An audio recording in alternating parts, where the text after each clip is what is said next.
Bonjour, bienvenue à Tortue Cosmique. Mon nom est Tina et aujourd'hui on fait une lecture pour nos Capricornes. Alors, on va commencer avec une carte tarot et on va voir la définition dans le livre Le Grand Maître, le Grand Tarot des Maîtres. Ok, alors qu'est-ce qu'on a pour nos Capricornes aujourd'hui? Il y en a déjà une qui a sauté. On a le 10 d'épée. Ouh là là! 10 d'épée. Alors, juste comme ça, intuitivement, pour moi, le 10 d'épée, c'est la fin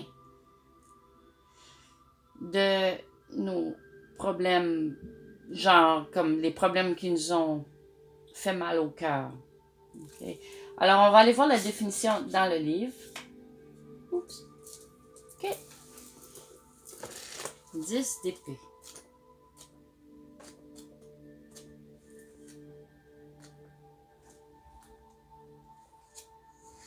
La ruine. Pour moi, d'habitude, ça veut dire l'opposé, mais...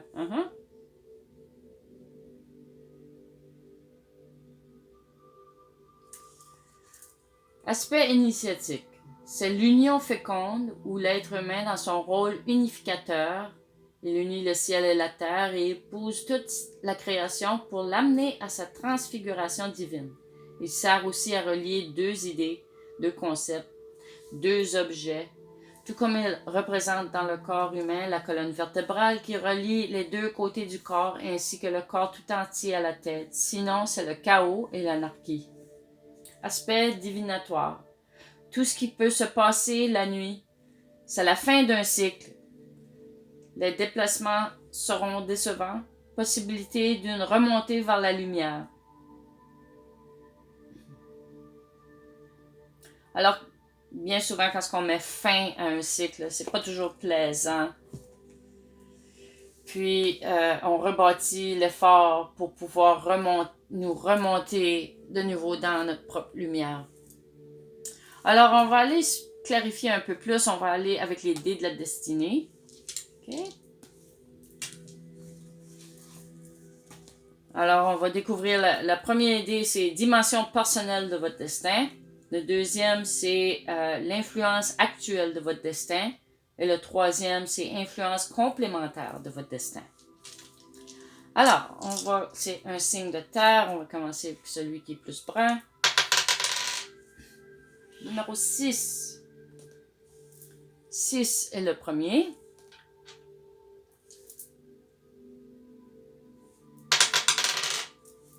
5, le deuxième chiffre. Excusez. 2 est le troisième chiffre. Alors, la façon que ça fonctionne, ça va être le numéro 6 qu'on recherche. Après, ça va être le numéro 65 et puis 652. Alors, numéro 6, ambivalence. Signification du domaine de l'ambivalence. Le domaine de l'ambivalence signifie que quelque chose est arrêté, immobilisé, stagnant.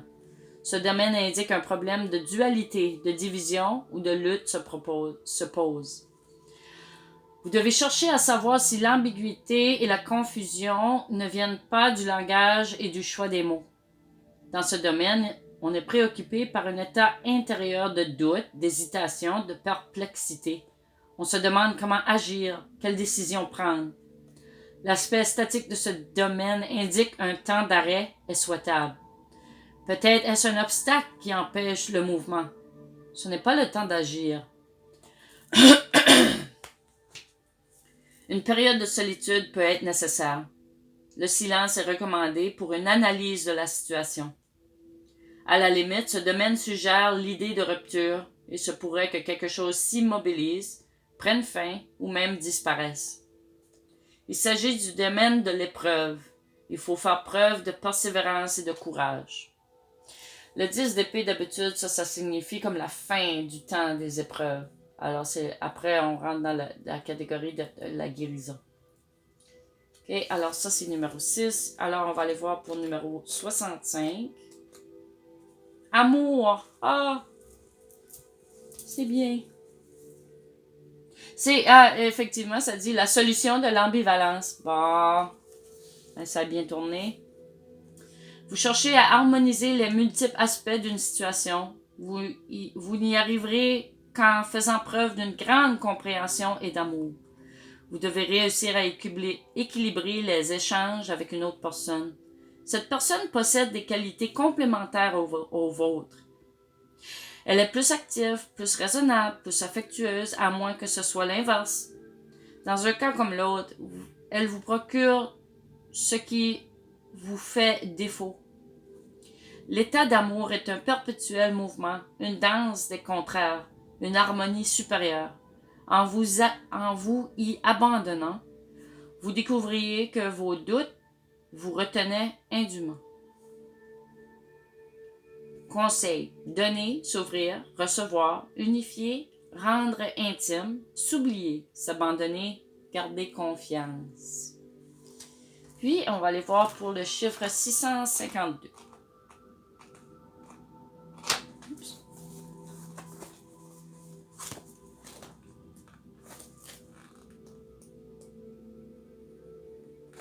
« 652, ça dit injustice. Vous avez peut-être l'impression d'être dans une situation où quelqu'un est favorisé. Cette personne devait être vous. Un concours de circonstances vous a provisoirement écarté de cette position avantageuse. Le temps arrangera les choses. Vous saurez trouver l'estime et l'affection que vous méritez. Aïe, aïe, aïe, il y en a des choses qui se passent pour nos Capricornes, hein? Mais je sais que vous allez être capable de vous en sortir, puis vous en sortir d'une bonne façon. Alors, on va compter les étoiles pour le... Comment de chance que vous avez. Alors, 1, 2, 3, 4, 5, 6. C'est une chance conditionnelle. Chance probable. La chance ne tardera pas à venir. Elle est à un point tournant en ce moment. Tout dépend de votre force de volonté et de votre esprit de décision. C'est ainsi que le succès se réalisera. Alors, tout n'est pas perdu. Allons chercher quelle rune qu'on a pour nos beaux Capricornes.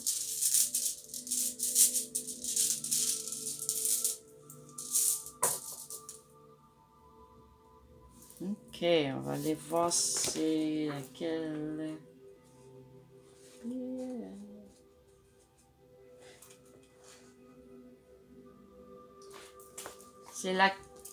C'est la ruine, le besoin. Alors, ça, c'est le symbole qui représente le besoin. C'est la carte numéro 22. La carte. La ruine numéro 22. Alors, on va mettre ça là. 22, le besoin. On va aller voir la définition. Le besoin, la nécessité, la pauvreté, la gêne financière qui frôle l'indigence est un état difficile à vivre. Cependant, cet état peut s'avérer utile et nécessaire afin d'éveiller la conscience des humains. Vous vivez probablement présentement une période financière difficile. Vous ne voyez pas l'heure de vous en sortir, mais vous êtes empêtré dans vos comptes et dans vos dettes. Vous éprouvez un sentiment de détresse et avez l'impression d'étouffer sous le fardeau des contraintes. Seul le temps et une meilleure gestion de vos ressources parviendra à vous faire retrouver la sérénité et la paix de l'esprit. Soyez patient et réfléchissez sur la cause de votre état. Peut-être vivez-vous bien au-dessus de vos moyens. Analysez la situation et prenez les moyens nécessaires pour vous en sortir. La solution de vos problèmes est en vous. Il suffit que vous acceptiez de la voir. Alors, ceci complète la lecture pour nos Capricornes aujourd'hui. Je suis Tina de Tortue Cosmique et je vous dis à la prochaine!